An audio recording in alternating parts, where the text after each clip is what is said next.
So let's have a look at some of the things that you do to boost that healing in the body. The first thing I'm going to have a look at is the humble onion. Now, the home I'm staying at the moment, the onions are all very little, so we've actually got a whole heap of onions that we're going to use. And I'm going to show you some of the things that you can do with onion. And I'm very thankful to onion. It was the first poultice that I ever did. Barbara O'Neill is a world-renowned naturopath, celebrated for her deep expertise in natural remedies and holistic health. With decades of experience, she has helped countless people transform their lives using the healing power of nature. What sets Barbara apart is not just her incredible knowledge, but the way she discovered many of these remedies through real-life experience, research, and a deep understanding of how the body works. Her clear, simple, and practical explanations have made her a global favorite, inspiring millions to take charge of their health the natural way. There's a little book that I often use. It's called The Ministry of Healing. And there's a chapter in there called The Physician, the Healer. One of my favourite pages is 127 of this book, and it's in that chapter, The Physician, the Healer. And it says in there that in case of sickness, 3 things should happen. Number 1, the cause should be ascertained. Wrong conditions changed, or unhealthful conditions changed. Wrong habits corrected. And then the 4th one is, then nature is to be assisted in her efforts to expel impurities and re-establish right conditions back in the system. And that's what I'm going to do this evening. I'm going to show you some of those things that you can do to the body to bring about a healing condition in the body. I'm very thankful to onion. It was the first poultice that I ever did. I was 26. My eldest daughter was 16 months old. Actually, when this happened, I was 25. And she got an earache. And because I've been trained as a nurse, and I was interested in back to nature, being a hippie, but I didn't know what to do when the child was sick. So I went to the doctor. The doctor put Emma on antibiotics because everyone said, don't play with the ears, she'll go deaf. Do you know, we should never make decisions on fear. We should make decisions on fact. So, of course, I thought, I don't want my child to go deaf, so I went to the doctor who put the child on antibiotics because he said she had an ear infection. So within about 24 hours of being on the antibiotic, the earache settled down. The course lasted for 5 days. Within 24 hours of stopping the antibiotics, the earache came back. I didn't know what to do, went back to the doctor. 6 weeks later, 4 courses of antibiotics later, the earache comes back. Now, what's the definition of insanity? To do what you've always done and expect different results, but I didn't know what else to do. I was ignorant, as so many are. So I went back to the doctor. He's writing the 5th course of antibiotics, and I was really challenged. I said to him, one question, will my daughter be on antibiotics for the rest of her life? Am I coming to that conclusion? He was challenged by my question. So he said, I'll give you a referral to an ear, nose and throat specialist. I went to the ear, nose and throat specialist.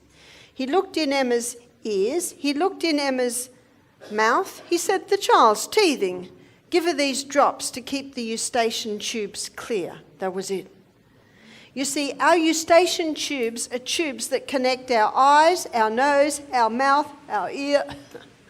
I have since learned that wheat and dairy and refined sugar are 3 of the main causes of earaches in children. Let's fast forward. 2 years later, child number 2 is about the same age. Child number 2 gets an earache. I do not go to the doctor. I went to the old lady next door. I was about 26 by now, and she was 86. I said, what did your mother do when you had an earache? She said, Mum would steam up an onion on the stove. So I went home, I steamed up an onion in the stove. When it was all soft, I wrapped it in a cloth. I put it on James' ear. James fell asleep. James slept for 2 hours. What does that tell you? He's not in pain. James woke up happy. All day, I'm following him around. I can't believe it. I can't believe it. 4 courses of antibiotics, 6 weeks, and a 2-hour onion poultice. No wonder that experience set me on the path of natural remedies. So it's with great joy I show you how to make an onion poultice. So you steam an onion on the stove and you steam it like this. It's got to have that little core there, which will hold it all together. Now steam it or dry bake it. If you boil it, some of the healing properties will go into the water. So steam it or dry bake it. And when it is soft, you cut it in half. And you cut it in half so that you're looking at the rings. And what you can do when you've cut it in half, remember this is hot and boiling, squeeze some of the juice into a teaspoon. Now that will be boiling, but when it's squeezed into the teaspoon, the cold teaspoon of course will cool it, and you can put that into the ear. And then you will wrap this up. And you can wrap it up with a tea towel, or a hand towel, a cloth, or maybe even a chucks. Now, most onions are a bit bigger than this. Usually I would do an onion that would fit your ear. And so you wrap it up until you can bear that temperature. And then that surface area there, you would put straight on the ear. And then you cover it with a piece of plastic. What did they do before plastic? A square of wool, and you're in New Zealand, the land of sheep. You can certainly use a square of wool. And then you might put a beanie on.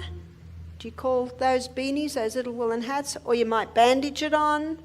Or sometimes the person might lay down with that into the pillow. You see that?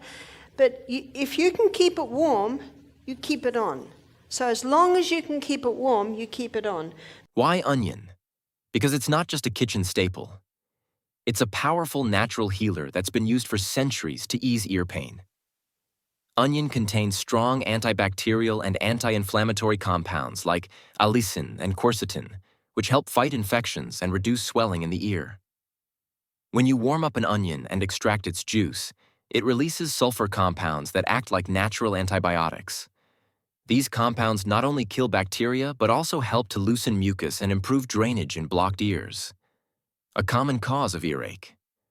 Plus, the warmth of the onion itself can soothe the ear canal, giving fast relief from pain and pressure. That's why many traditional healers, and even some modern experts, still recommend onion as a simple, safe, and science-backed remedy for earaches. Now, what will the onion do? The onion is a drawer, and it will draw the inflammation, reduce the inflammation. It'll break down any pussy areas, and that can be taken away from through the bloodstream. Sometimes it will do just that. It will reduce the swelling, and that will be taken away through the bloodstream, or sometimes the ear will make a hole and the pus will come out through there. Don't worry if that happens, because if the body makes a hole in the ear, it'll easily heal. And how else does the pus get out? Now, if someone pokes a sharp instrument and makes a hole in your eardrum, you're in trouble. But if the body does it, the body knows what to do. You just got to give it the right conditions. How do you know what the right conditions are? Well, I knew this was the right condition on James, because what was the result? He slept. He was in no more pain. See that there's some of your signs. The body will speak to you. So a cooked onion on the ear is one of the best things for earaches. Now let's hear from Barbara O'Neill. How long to use an onion poultice for best results? How long do you need to keep it on? Well, as long as it takes. When it gets cold, take it off. If the earache returns in a few hours, put it back on again. You just keep doing it until the body says enough. In fact, one of our workers, she wore an onion poultice for a week. Every day to come back, so every day she'd go back on. Who are you listening to? The body. And she would get relief. The body's going, that's what I want. After 7 days, no more earache came back. Sometimes we don't know why. This lady eats and lives really well. Maybe something was just coming out from her childhood, or maybe she had a gluten and a dairy intolerance then, and maybe she had a lot of earaches then. You know, sometimes we don't know why. But the body knows why, and it will tell you if this is the right thing to do. So next time you or a loved one has an earache, skip the harsh chemicals and reach for nature's remedy. A simple onion poultice. It's safe, easy, and backed by both tradition and science. Just remember, natural healing takes patience and care. Always listen to your body, and if symptoms persist, don't hesitate to consult a healthcare professional. If you found this helpful, don't forget to like, share, and subscribe for more natural health tips. Until next time, stay well and stay all natural.